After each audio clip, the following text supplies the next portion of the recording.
At dito, pindutin lang po natin yan. And finally, na-recover at nakita ko na ulit yung deleted messages at conversation namin sa Messenger. What's up sa inyo mga katropa? Kamusta kayo? At kamusta naman ako? You know! So ngayon for today's video ay magkakaroon na naman tayo ng isang simpleng tutorial na kung saan ituturo ko sa inyo kung paano i-recover ang deleted conversation at messages sa Messenger. May kachat ka sa Messenger at bigla lang dinelete yung conversation nyo at gusto mo yung ma-recover? Tutulungan kita dyan. Pero bago tayo magsimula, pasok, intro!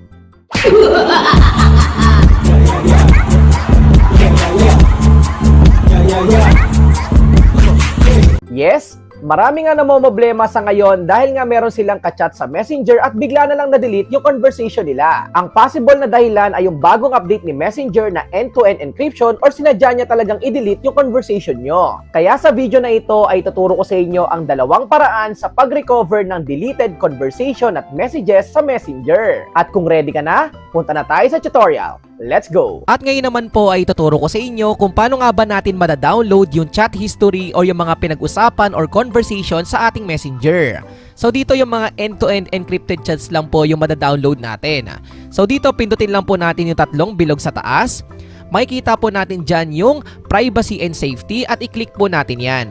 Dito makikita natin agad yung end-to-end encrypted chats at i-click lang po natin yan. Lalabas po dyan yung secure storage at pindutin lang po natin. Ang pag-download po ng chat history or conversation sa Messenger ng end-to-end encryption ay magagawa lang po natin sa computer. And also, i-double check na natin na dapat naka-turn on po tong remember this browser para in case ay hindi na po kailanganin ulit yung 6-digit pin sa computer po natin. At dito pindutin po natin yung download secure storage data dahil dito po natin magagawa yung pag-download ng ating mga data sa ating end-to-end encryption. Makikita po natin dito yung download file sa baba at i-click po natin yan. Kailangan lang po nating ilagay dito yung Facebook password po natin at click po natin yung confirm. Then click po natin yung download. At may nakalagay po dyan na naglo-load na requesting file at kailangan lang po natin maghintay. After natin ma-request yung file na kailangan nating i-download ay makikita po natin yan dyan. So dito na naka-zip file po siya at kailangan po natin siyang extract. At syempre ituturo ko po yan sa inyo kung paano. So dito makita natin dyan ay pindutin lang po natin yan. Kung makikita nyo ay kailangan po natin itong ilabas sa ating desktop. I-hold lang po natin yan at i-drag po natin dito sa aking desktop para syempre makita ko po. So dito pipindutin ko lang yan at makikita nyo dito yung mga folder na pwede nating ma-recover. So dito papakita ko sa inyo yung isang conversation na na-recover natin. So dyan ganyan po yung itsura ng mga chats and conversation na na-recover po natin sa Messenger. Sa unang step na tinuro ko po sa inyo ay ni-recover po natin yung mga deleted messages and conversation dahil sa bagong update ni Messenger na end-to-end encryption. At ang next step na ituturo ko naman sa inyo ay i-recover natin yung mga deleted or unsent messages sa Messenger. At kung ready ka na, punta na tayo sa next step. Ang unang step na kailangan po natin gawin ay pumunta po tayo sa Google Play Store. At dito naman po sa Google Play Store ay i-search lang po natin ang Notisave. Itong Notisave application yung kailangan natin gamitin para ma-recover yung mga deleted na messages. At ito po ang itsura ng Notisave application. Pindutin lang po natin yan, pindutin lang po natin yung install. After po nyan ay magkakaroon po ng security scan sa inyong device para syempre malaman po ninyo na safe po gamitin yung Notisave. At lumabas nga po na safe naman itong gamitin. Pindutin lang po natin yung open na nasa baba. At dito, pindutin lang po natin yung allow. Before po natin ma-open yung Notisave ay may lalabas po ng mga ganito, pindutin lang po natin yung next. Yan. So next lang ulit natin. Allow access to notifications, pindutin lang po natin yung allow. At dito, pindutin lang ulit natin yung next. At dito tayo mapupunta sa device and app notifications. Dito makikita po natin yung Notisave at pindutin natin yan. At para magamit natin ito at makapag-recover tayo ng messages, i-turn on lang po natin yung allow notification access. At dahil okay na at na-setup na natin yung Notisave, ay pindutin lang natin yung allow. At dito naglo-load lang po yan, hintayin lang po natin saglit. At lalabas po dito yung black notifications, pindutin lang natin yung next. At dito po sa black notifications ay makikita mo po lahat ng applications na nasa device mo.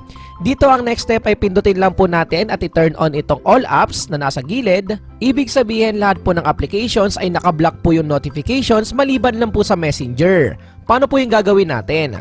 Ang next step ay scroll down lang po natin at hanapin po natin yung messenger natin. So dito nakita ko na nga po yung messenger natin at ang next po niyan ay saswipe lang po natin yan pakabila para syempre makareceive po tayo ng mga notification or messages kahit deleted na ito. At ngayon, balik na po tayo sa Notisave. May lalabas lang po ng mga ganito at pindutin lang natin yung next. At ngayon, nandito na po tayo sa Notisave. Dito po natin makikita at mababasa yung mga deleted or unsent messages sa Messenger. At ngayon, ipapakita ko po sa inyo yung example na kahit dinilit na niya yung chat niya ay mababasa ko pa rin. At ngayon, punta tayo dito sa example natin na kung saan meron kaming conversation ng aking girlfriend dito sa Messenger. So dito nagtatype po siya ng I miss you at makikita nyo po dyan sa screen ko na merong dotted line, ibig sabihin nagtatype po siya. Pero possible nga na i-delete niya yan kapag hindi natin nabasa or nakatulog tayo or hindi natin napapansin yung message niya. Diba? Ganun naman ang mga babae. So dito for example, nag-type na siya ng I miss you or nag-chat na siya. At dito lumabas sa akin at nag-notify na na-receive ko nga po yan. But the problem is kapag ni-remove niya yan or in-unsend or dinelete, hindi na natin mababasa yan or hindi na natin makikita. At ayun yung kahalagahan ng Notisave mamaya. So dito makikita nyo po na naka-unsend na po at naka-delete na po dito sa conversation namin yung mismong chinat niya kanina na I miss you. So paano ko nga ba yon mababasa? Papasok na po doon yung kahalagahan ng Notisave. Dito mag-exit lang po ako at babalik po ako dito para gamitin na po yung Notisave application. So dito po sa Notisave ay makikita at mababasa ko na po yung mismong dinilit niya na message sa conversation po namin.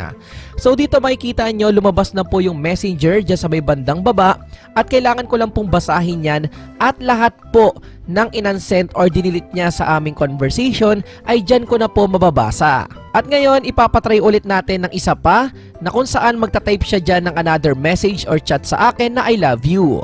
Kung makikita nyo po dito sa kabilang side ko na screen, ay lumabas na po at pumasok agad dito sa Notisave application yung mismong message niya or chat niya. At ang kagandahan ay kahit i-delete or i-unsend niya po yan, ay diretso na po yan nakalagay sa ating Notisave. Kung makikita nyo po ay may dalawang message siya or chat na dinelete or in-unsend pero nakalagay na po yan sa Notisave.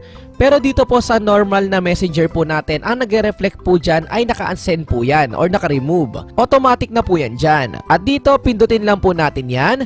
And finally, na-recover at nakita ko na ulit yung deleted messages at conversation namin sa messenger. At ganun lang po kasimple at kabilis kung paano nga ba i-recover ang mga deleted conversation at messages sa messenger. Marami nga pong namomoblema dahil biglaan na lang pong na-delete yung ibang conversation nila sa messenger dahil nga sa bagong update na end-to-end encryption. Kaya yung step 1 na ginawa po natin kanina ay malaking tulong po para mabasa nyo po ulit yung mga messages na yon. At kung sakali man na meron kang kausap sa messenger na mahilig mag-delete or mag-unsend, ay malaking tulong sa'yo yung step 2. At ayun lang po yung simpleng tutorial natin sa araw na to at sana meron ka pong bago natutunan. At kung ikaw ay may clarification, suggestions, or questions, ay pwede mo yung i-comment dyan sa may comment section sa baba.